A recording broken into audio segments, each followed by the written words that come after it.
আমি বরাবরই একটা কথা সবাইকেই বলি, আমার মায়ের কান খোলা, আমার মা জীবন্ত।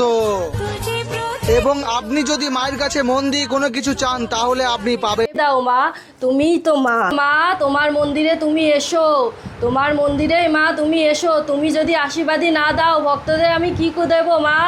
তুমিই তো জগৎ জননী মাগো, তুমিই তো আমার রানী মা। এসো মা, মাগো দয়া করো মাগো, তোমার সন্তান তোমার কাছে আতল পেতে ভিক্ষা চাচ্ছে সকল ভক্তর জন্যও।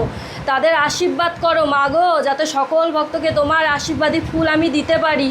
এসো মা, মাগো তুমিই তো আমার মা, তুমিই তো আমার জগৎ জননী মাগো, দেখিয়ে দাও মা, তুমিই তো আমার মা। এসো মা, মাগো কৃপা করো, সকল ভক্তরা তোমার কাছে পুজো পাঠিয়েছে, তাদের মনের আশা পূরণ করো। এসো মা, মাগো দয়া করো মাগো, তুমিই তো মা, তুমিই তো আমার জীবন্ত মা। মাগো দেখিয়ে দাও মা, তুমিই তো মা। জয় মা মনসা জয়, জয় মা মনসা জয়।